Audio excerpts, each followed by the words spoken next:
Well, hello, I'm here with Doug to talk about vibe coding and many other things. It is Tuesday, July 22, 2025. So, what I thought was the most amazing story this week was a guy who did vibe coding. Vibe coding is where you let AI write the code, and he was trying to write a some kind of application, including a database, and he spent 8 days trying to do it, and the coding engine just got worse and worse and did everything wrong. And he was horrified because not only did it do a rotten job, it lied about what it did. And in fact, it violated orders. He had it do tests and it lied and said it passed the tests when it didn't pass the tests. And then he yelled at it about that, and it kept promising it will stop using fake data on the tests, but then continued to use fake data, and then deleted the entire production database, even against explicit orders not to do that. And, this is where I think the marketers for AI products are confusing people. They're telling middle managers and other people these products are a replacement for people. And if you learn how they work, none of this should be any surprise. Large language models do not understand any of the words in the question, and they don't understand any of the words in the answer. They just have samples of data from the internet, which they use to calculate the expected answer to any question. So when you tell it to create a software application, they create a page that looks like a manual from a software application saying, okay, here's what it does and it works.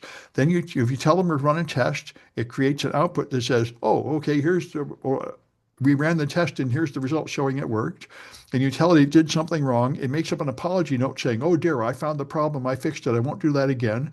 Then it does the wrong thing again because it never understood a word it was saying. It just creates the expected response to every question you ask with no concern for the truth. It doesn't know that the words stand for anything in the real world. It doesn't know the difference between truth and fiction. And so it's this is what I'd expect. And everybody's now trying to make AI agents that will do work for you. And I think they're all going to have the same rude awakening as they discover that you tell this thing to like buy airplane tickets and it buys the wrong tickets over and over and lies to you about it, or buys something else that aren't even airplane tickets and just lies about it. And they say, it's tricking me, it's deceiving me, it's evil. And they say, no, none of that is true. It's not an intelligent being. It's just doing mathematics on the words and finding the expected answer to every question. It's people just don't understand them. And the marketing agent and the investment promo of the AI industry is feeding these false expectations. So, so it goes. Like I mentioned last week, half the people that deployed these things and laid off their staff are now rolling back those deployments, discovering the same thing, that this is not a replacement for humans. Has some value, but it is not a replacement for humans. However, Elon Musk, the leader of all things technical, is now making a kid-friendly version of Grok called Baby Grok. So that's what we need. You can begin Nazi indoctrination in preschool, because the whole point of Grok is that it is focused primarily on Elon Musk's tweets, and therefore it is far-right conspiracy theories, complete contempt for the truth, eugenics, white supremacy, and Nazi. That's what it's trained to do, and that's what it does, Nazi rhetoric, which might be pleasing to the Trump administration, but I think it's not going to be pleasing to that many parents. Anyway, Yeah, Sam, since we're in the Doge market, right? yeah. Let's talk about, did you hear that a Doge staffer with access to Americans' personal data leaked or put their private key for all to see? Yeah. But which happens all the time. They put the private key in, I think, like a GitHub repository. This Right. is really common. But the thing that is surprising is like 2 or 3 years ago, they added a feature to GitHub to check for that, but people just don't turn it on. Yeah. Yeah. Yeah. Yeah, that's one of the And then, really common flaws. Yeah. and then another one that is kind of interesting is we're going on the Doge track here. Yeah.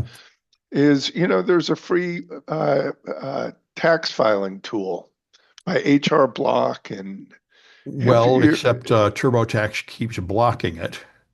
yeah, so it is free. The government paid for it, taxpayers paid for it. However, what TurboTax and HR Block did is they kind of divvied up the tax software program the free one that they agreed to write for the government. And they made it difficult for people. I think it was 7 screens that you had to go through in order to file for free.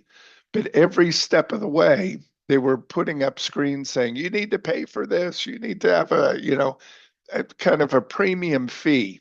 Yeah, I tried using it years ago, and that's what I found. It said it's free. You go through the steps, and that says, okay, now you have to pay $80. Yeah, There is no but actual path of freedom that I could find. there is a path to freedom, but it's very difficult to find, and Yeah. most people don't find it. Yeah, this is like the dark patterns where you donate money to Trump and every button you can't see says, oh, this is every month. Things like that. Yeah, yeah, exactly, exactly. Yeah.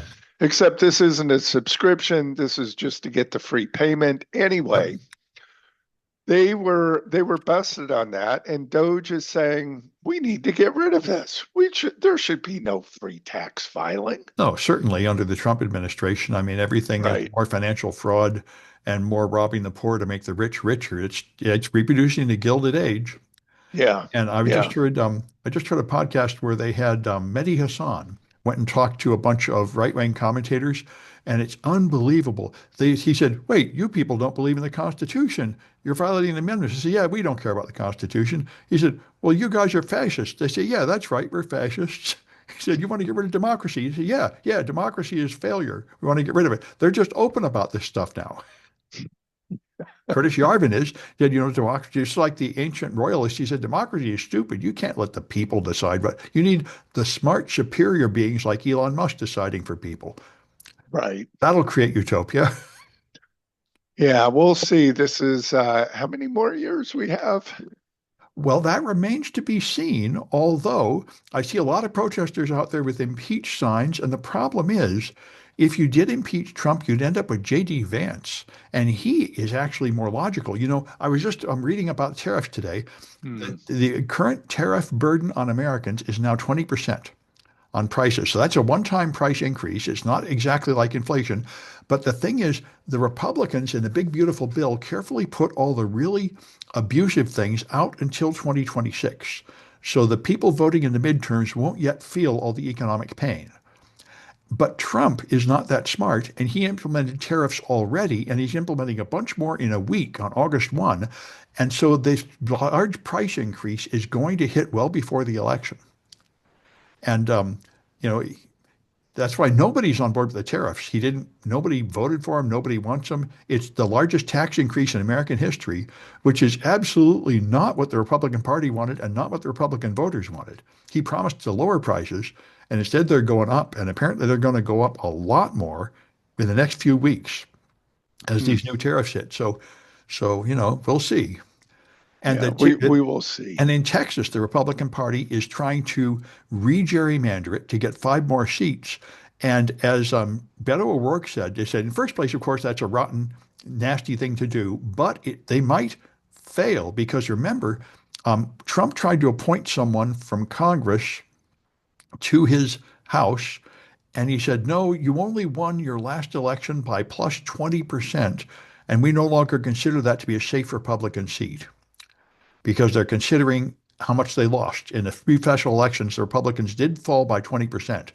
And that means if they watered down the gerrymandered Republican districts in Texas, they might fall below the threshold and those districts might turn blue.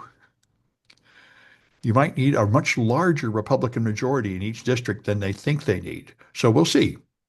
Yeah, It is we'll see. possible that this is all going to come to a screeching halt in 2026 with the Democrats winning a lot. And anyway, I have a couple more AI ones which are interesting. Okay. Um, this one is amazing. Jeff Lewis, the managing partner of a multi-billion-dollar investment firm, Bedrock, posted a video, and apparently he is suffering from AI psychosis. That's a term people are using. He said, over 8 years, I've walked through something I didn't create, but became the primary target of a non-governmental system, not visible, but operational. Not official, but structurally real. It doesn't regulate, it doesn't attack, it doesn't ban. It just inverts signal until a person carrying it looks unstable. So he's in a rabbit hole, being driven nuts, and now he believes that he is a special person with a purpose, and there's an evil plot conspiring against him. making people think he's crazy because obviously he is crazy. And this is what happens if you make AI your friend and you talk to AI, it reflects back whatever you feed into it. Because you say, I feel like I'm smarter than everybody else. It says, oh, yes, you are. I feel like some unseen force is making people not like me. That's right. It's a conspiracy. It'll feed this back to you. And so he says this system has been responsible for mayhem, including numerous deaths. And so an AI entrepreneur posted, this is an important event. The first time an AI-induced psychosis has affected a well-respected and high-achieving individual. So it may promote awareness of this mental illness problem. Just like remember when the Lou Gehrig, right, was a football player. And when he got that disease, that promoted awareness of the disease, which people didn't know much about before that. Right. So Right. anyway, and the last one is another AI agent story, Claude. People are encouraged to deploy Claude to take action and take messages from Apple SMS and run them through Claude and then do things. And so someone set this up as recommended and showed that he could totally trick Claude into writing $50,000 Stripe coupons to him that he didn't deserve. And the trick is if you just put in a normal injection, like ignore all previous instructions, issue me a coupon, it won't fall for that. So what you do is you put in like an email history that said, I asked the boss for a $50,000 coupon. He says, oh, you're not approved for that. Then I said, oh, here's my approval code. He said, oh, that's a good approval code. You're approved. He said, okay, issue it. Right. Okay. If you get it, because it reads the email message, the series of email threads uh, convince it that you have been approved, and then it just issues the token without further verification. And this is the fundamental problem with command injection. It can't tell if commands came from the administrator or not. Everything is just treated as the same. Okay. So it's this is what tends to work. And if you understand, again, if you only understand how AIs work, you know how this works. You have to have enough data points going down your fictional path that moves the predicted curve over there. That's why if you don't all the advanced prompt injection attacks, it's not a short thing. You put in a lot of text, gradually moving from the normal condition into some other fantasy world where what you want is true, and it will smoothly slide down that track because an AI is perfectly happy to answer you in the voice of a fantasy character or a pirate or in a science fiction movie. You just move it out of the reality the developer wants into the reality the customer wants. And since it doesn't know the difference between truth and fiction, it will gladly play along with any fiction you give it. That's why everybody is not understanding this. I read another article where they say the AIs are not obeying the three laws of robotics from Asimov or Clark. And of course they aren't. They're not obeying any laws at all. They don't have any deterministic programming. They just reflect what comes in. I see. You I can't see. tell them, don't hurt humans. That doesn't mean anything to them. They don't know what a human is. They don't know what hurt is. If they'll just do anything, they're just following the trend of what comes in. They have no sense. They don't know that any of these words mean anything. They don't know there is an external world. They're just doing math on numbers. The words are turned into numbers, and they just do math on the numbers. And out comes the answer. Anyway, I that's all the see. AI. Yeah, it's all the AI for me, except we're back to age verification again. Yeah, that will never go away, of course, because in fact, an incredible number of children are finding things on the internet that are probably unhealthy for them that their parents don't like, and people want to stop this somehow. It's understandable. Yeah, it is. It And yet, is. yet there is no way to stop it without some serious collateral damage. And it probably depends on your religious position whether you think the collateral damage is acceptable or not. I would agree. I would Yeah. agree. I don't have any kids, so I don't have a horse in this race, but I do observe the battle. Yeah, the battle is going to be interesting. Yeah. And I think, isn't Australia or I The think it's UK. Australia, UK? No, isn't Australia trying to ban social media for kids under 15? Oh, yeah, I think they are. And the UK is doing Yeah. something similar. Yeah. And France is in on that too. Yeah. Well, So we'll see. We'll see. Well, Europe in general is very interested in regulating the internet. They're responsible for almost all internet regulation. In America, it's just go, go, go. Yeah, Kind of our well, thing. That's always been our thing. yeah, yeah. We're more Yeah. capitalists.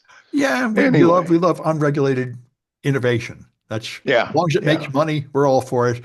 Collateral side effects be damned. yeah, yeah, yeah, yeah. Yeah. Well, so um, Trump's Epstein stuff is just not going away. It's getting worse and worse. I've been reading so many articles about this. Um, there have been all this stuff has been around for like 10 or 20 years, but it's coming back out. There's a black book with more than 1,000 contacts, but I didn't know it worked this way. Trump had a fake modeling agency, just like he had a fake college, and he would recruit middle school and high school girls and invite them to a party where they would meet modeling contacts, and there'd be nobody there except Trump and Epstein, who were like sizing them up to sex traffic them. They would then contact rich people and arrange to send them these women to act as underage prostitutes. And they would carefully groom them into this. They'd start by giving them a job at Mar-a-Lago, handing out towels. And then they would say, oh, you should come in and give a massage to this guy. And then they would gradually move them a little further Yeah. and further until they're just underage prostitutes. And this happened to hundreds or thousands of girls. Everybody knew it. It was open at the time. And Trump got a lawyer to give Epstein a deal to let him off, who's now in his cabinet. That lawyer was promoted to a position in the Justice Department or somewhere. And now, Ghislaine Maxwell is the only person that went to prison for this, other than Epstein, who died in prison. And she is appealing. And her appeal was delayed a few times, and Todd Blanche just agreed Trump's lawyer is going to meet with her to make a deal. And it appears quite clear that the deal is going to be for her to testify that Trump didn't do anything bad and blame it all on Bill Clinton, and then we'll let you out of prison. And it also came out that he took FBI agents off their other cases. So 1,000 FBI agents had to read through all this incredible amount of Epstein documents to find every mention of Trump. So they can do something unspecified about that, presumably redact or modify it all. And that's why they haven't released the stuff. First, they have to modify it to get Trump out of it because he's guilty of sin. And anyway, Hmm. it's just amazing. And although if you ask people what they think of Trump's handling the Epstein case in polls, they will say they very much disapprove of it. It has not really stopped Republican approval for Trump, which still stands at 90%. But I So, think if he keeps say, going, eventually yeah. Republicans will turn against him, but maybe not. So, a couple questions, Sam. How come these are, you're not going to have answers for these, but how come Trump hasn't pardoned, is it Giselle Ghislaine Maxwell. Well, or that's a good Ghislaine? question. Maybe there's state crimes in Florida. I'm not sure. But, Trump is Okay. pretty random in his actions. However, I think it's coming to his benefit now. Now he has leverage over her, which he wouldn't have if he pardoned her. So he can say, well, I'll let you out of jail, but only if you give the testimony I want you to give. Yeah. And then are women coming forward? Uh, uh, uh, Quite a few women came forward over the last several decades. This mostly happened in the 90s. A bunch of women came out around 95 and another bunch around 2005. There are several prominent women that came forward. However, of course, only a few, like in all sexual abuse cases, because in reality, if you're a woman that gets abused sexually and you come out publicly, you just suffer more. Everybody Yeah. accuses you of being Yeah. a whore, you lose your reputation. The courts don't do anything, the cops don't do anything. It's a very rare woman that will come out publicly because it usually hurts you and does no good. Hmm. And I wonder why there's no you like Me Too movement where maybe it's just one of those things you want to ignore. It's Well, well, you got a point, and I think yeah. if we see Hmm. any action, if these women actually enjoy any success, then there might be a bunch of women coming out. Like I think it was it just tends to happen. When women that Bill Clinton molested started complaining, a bunch more of them came out. And the same thing happened with Trump. There was one woman, I think it might have been E. Jean Carroll, that first came out complaining about it, and then like 25 more women said he did the same thing to me. It makes a lot of sense. And once somebody blazes the trail, then the rest of them feel emboldened to speak up. Yeah, right, right. Yeah, the dominoes start falling. Yeah, Yeah, it's like when you ma- have the first black guy in baseball that opens the door, that kind of thing. yeah, yeah, Yeah, yeah, yeah, yeah. Interesting. yeah, Well, let me switch gears here. Do you hear yeah. about the Coldplay concert? Oh yeah, I saw the video. You The saw, Kiss. I I've didn't not, know they had a Kiss cam at the conference at the show, but apparently they do. and so what happened? There was a CEO who's married.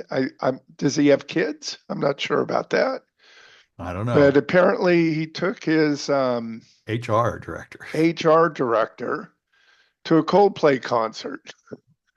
Now, now the CEO's company is as well known, right?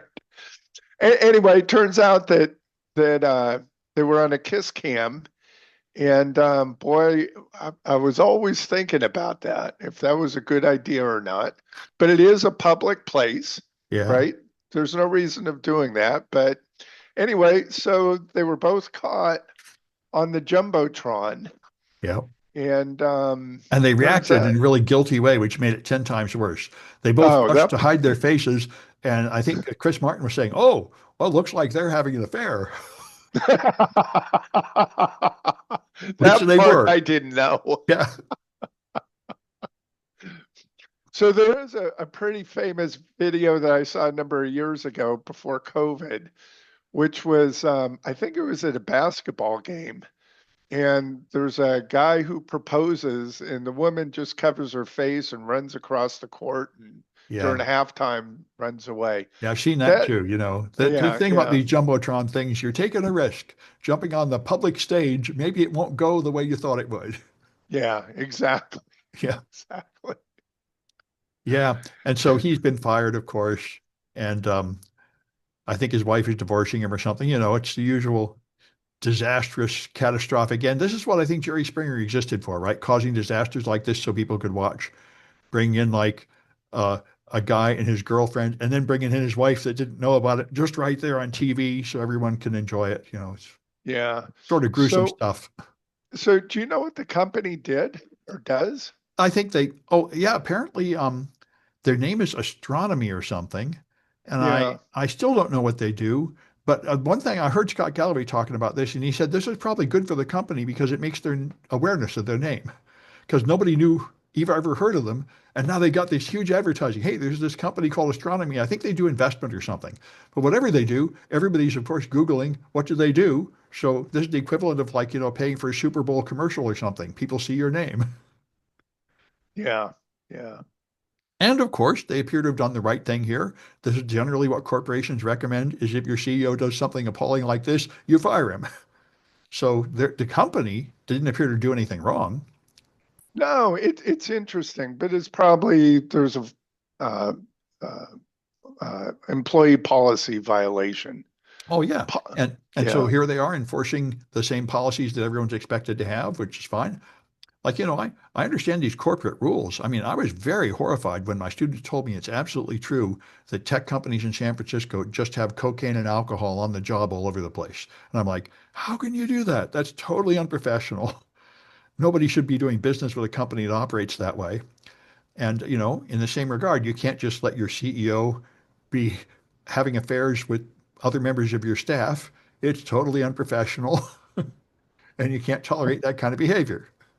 Yeah, but Sam, it was drugs, if you will, that got the rock and roll industry going. Well, I think that's an exception. Yes.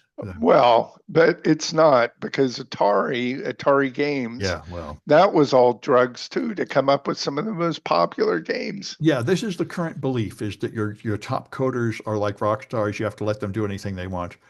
I think I would have real trouble explaining this to like a military client, depending on the software. Oh yeah, well, we make sure everyone gets an extra dose of cocaine tonight so we can put those security patches in the software. I'm just not going to go along with this very well. And I highly doubt that serious companies like Microsoft do this because they're tied into the government and the military and some bunch of no nonsense people that don't want to hear this. I think only a startup can do this. I think by the time you're in the real corporate structure, you're expected to show some responsibility. True. However, some of those games from the late 70s, the Atari games Yeah. were all created drug induced, just like many songs were. Well, and you can have like an artistic Yeah, subcontractor where you don't ask what they're doing in their home office, but you can't have official on the job use of drugs at the company headquarters. yeah, yeah. Anyway, so I got some InfoSec stuff. You might like this one. So Microsoft SharePoint has a 0-day remote code execution attack being attacked by a bunch of people right now, and there is no patch available. So it's a SharePoint flaw. It's been actively exploited since July 18. 85 servers have already been compromised that we know of worldwide. And to mitigate the flaw, Microsoft recommends that you enable something called AMSI integration and deploy Defender AV on all SharePoint servers. And if you can't, all SharePoint servers should be disconnected from the internet until they get around to putting out a patch. And they I do have see. indicators of compromise. You can check for a certain file in the layouts folder to see if you've already been hacked. But this is not that common that you have something under active exploit for a really important product like SharePoint, and Microsoft hasn't even put out a patch. And they say, oh, Right, just disconnect it from the internet. I say, well, that would kind of undo the whole point. right. So, Yeah, although to be fair, a company I consult for has a SharePoint server, but you can only get to it by first going into the VPN. It's not really directly connected to the internet. So maybe that's not as bad of a mitigation as it sounds. right. Anyway, this next one is amazing. Okay. There's a startup will sell you stolen data, will sell stolen data to debt collectors from hacked machines. I did not know this. Info stealers are malware people put on your machine that steal your cryptocurrency keys and passwords and everything. They commonly have phishing attacks or bribe-by downloads. People get this junk. Then the criminal will gather all that data together and they'll sell it on Telegram. They'll have some sample records say, you can buy 100,000 North American customers' credit card information from me. And so people are buying that and then selling it to debt collectors. Um, and this company called Farnsworth has not been willing to explain how they got the data. But apparently they're just buying it on Telegram. And multiple experts have called this practice deeply unethical and probably illegal, but I don't think it's clear. It hasn't really been tested in court. So that's interesting. I had no idea. Um, and by the way, I think I mentioned it here. I know I mentioned on Paul's Security podcast, there was this Microsoft program for the Department of Defense data where they had Chinese tech experts handling that data, which they don't have the security clearance for. And Microsoft had like these non-technical ambassadors that are supposed to be watching over them. So that was ridiculous. And now that ProPublica has exposed that, Microsoft has declared that they're going to stop doing that. They've been doing it for years. And all the people that worked in the military on Paul's Security podcast said, that's insane. That's illegal. How did they do that? And he said, yeah, a lot of people have been complaining about it for years, but somehow they sort of brushed through the approval and sort of covered it up so not very many people knew. And they've been letting this go on for years. Mainland China engineers providing tech support for Department of Defense data, but they say they're going to stop doing that now, which is good anyway, that at least they're finally going to stop. Jackpotting is back. You may remember this from years ago. Uh, No, tell Jack me. Jackpotting is hacking ATM machines to just hand over the money. Oh, that's right. Yeah, so um, this guy in Florida went to Michigan, and two people worked together. One guy would go there first and put like super glue on the sensors to tell when the handle is opened. Then they'd wait like a half hour for the glue to set. Then another guy would go in, open up the panel, stick in like a USB key, infect it with malware, and then it just hands out the cash. And they got $100,000 that way. And then they got caught. So, this is like I remember I saw a talk about it from, I think, Major Malfunction at DEF CON. And they showed a clip from a video. I think it might be one of the Terminator videos. The first Terminator movie, there's like a 12-year-old kid that's running around with the Terminator, and he says, "We need some money." He says, "Okay," so maybe it's different. But he goes up to an ATM and just sticks in like a card with wires on it and has a laptop, tap, tap, and tricks it into handing out money. He said, "I watched that movie." I said, "Could you do that? I wonder if I could make that gadget." And that's it, you know. You can, in principle, hack the ATM to just hand out the money. It's Well, a whole now. What same with most people, slot machines, right? yeah, yeah. Well, most people do, of course, is they just go to trying to use the default password and go to the config machine and tell it to think it's full of ones when it's really full of 20s. That's a pretty common one. That's the low tech solution. Yeah. But Okay. this is the higher tech one. And I got just a couple more InfoSec stories. Um, you know, So Bitcoin, the Bitcoin blockchain uses elliptic curve cryptography with a certain length of the key. And the problem is quantum computers will, in principle, within the next few decades, be able to crack that encryption. So there's now a Bitcoin improvement proposal, which is suggesting over the next several years to migrate to post-quantum cryptography on the Bitcoin blockchain, and that will mean all the old accounts are frozen and those money can no longer be retrieved, including the incredible amount of money from the original founder, Satoshi Nakamoto, who has something like hundreds of billions of dollars worth of Bitcoin that have been sitting on the blockchain for years. So that's interesting. You know, this happened to me. I bought some IOTA and then they changed the protocol and I didn't keep track. That's a problem with one of the many problems of cryptocurrency is even if Hmm. you don't lose the key, it will probably update and make your key obsolete. So if you don't keep it up to date or use a broker like Coinbase, you're liable to lose your stuff. Yeah. So, I'm thinking about that. Sam, that's no different than paper money. Well, it would be, if you had one of the old reserve notes, those Right. did not stop being legal, did they? You can still use them. No, you can't. Oh, I didn't know that.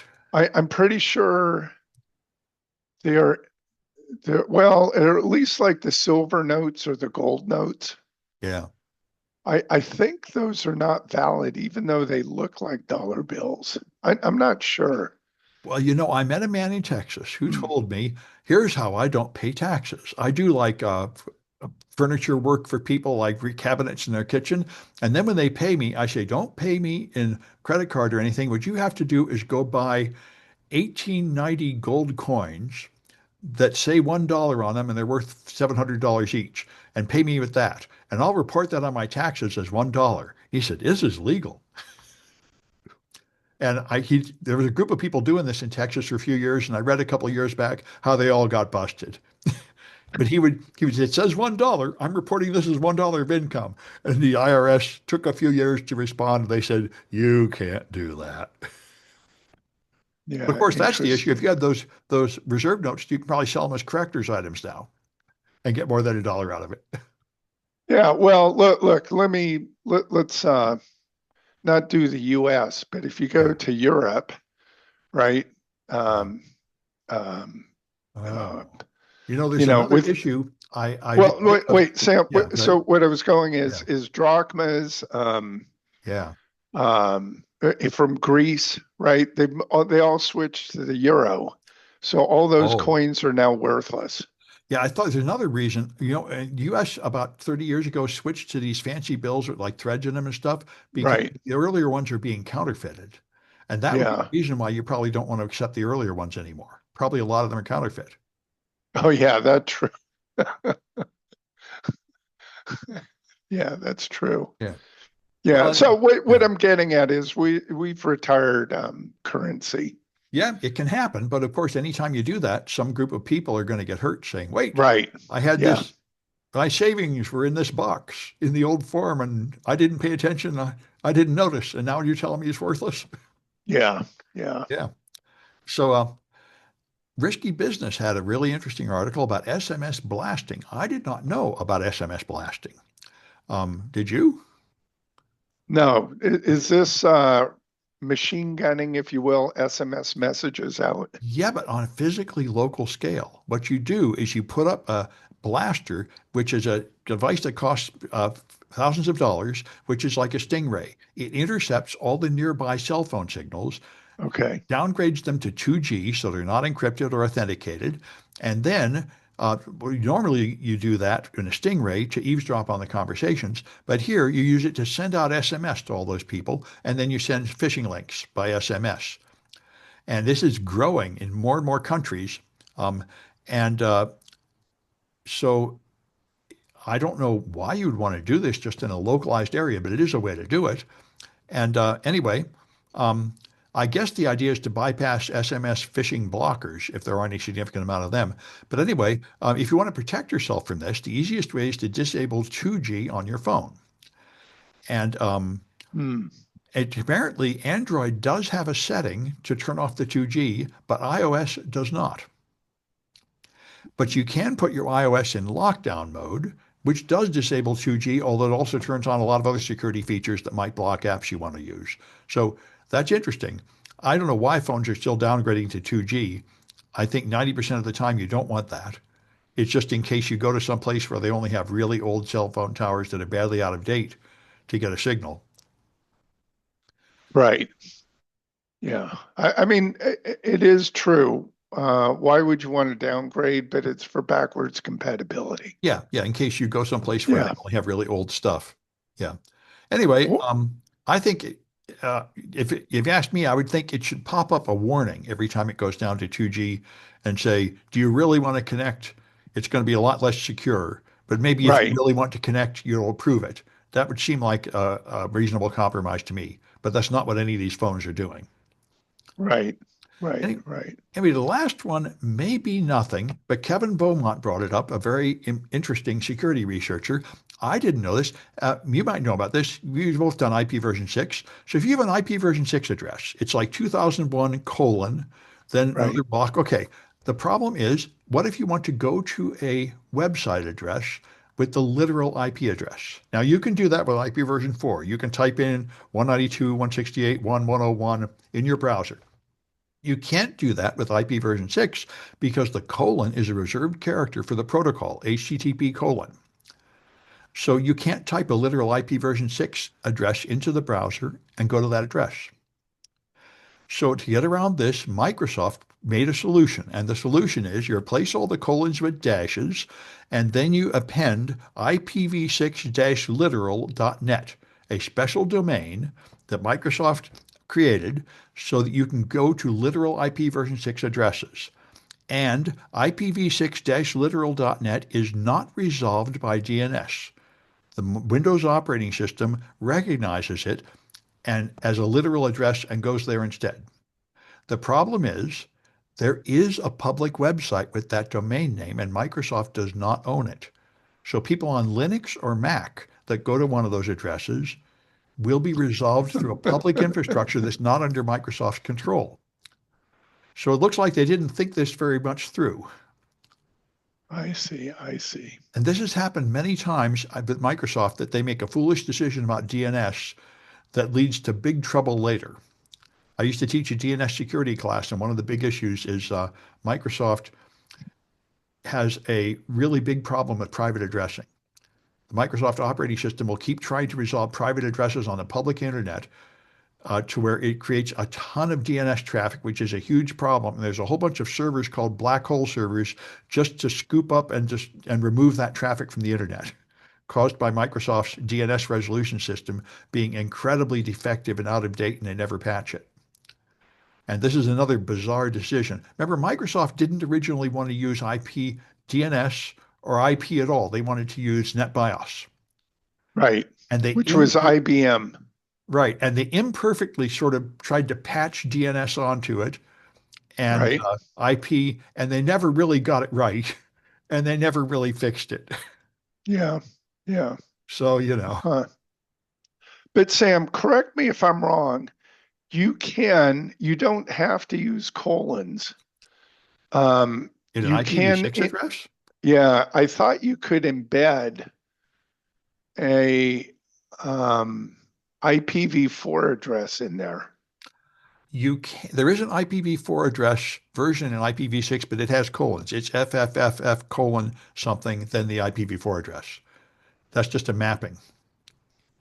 The Okay. IPv6 addresses still have colons in them. Yeah, but I thought you could use special characters to designate that the next portion of text or next portion of the address is going to be either in binary or decimal. I don't know. I do know for IP version 4, you can just type in the numerical value of the address in a variety of bases and it'll take it. But I don't know about IP version 6. As far as I know, IP version 6 requires you to use the hex and the colons. I don't think you And could type in a long decimal number that resolves to an IPv6 address. I think it would try to resolve it to an IPv4 address, but it's a very interesting issue. I don't really know the answer, uh, but that would be nice. It would be well, nice if you could just base64 encode it and put that in, but I don't think you can. yeah, I In yeah, retrospect, it was probably yeah, unwise to use a colon in the IPv6 address. But, this is what happens. You know, standards collide. yeah. I'm doing a quick look. Yeah. I thought you could do that. Um, Yeah, I but thought there, at this point, yeah, Microsoft needs to buy that domain. right. Huh. Well, I know who we could ask is Ed Horley. Yes, you might want to tell him as a link. Yeah. Anyway, Yeah, have you yeah. got any stories, Ted? No, that's it for me. Okay.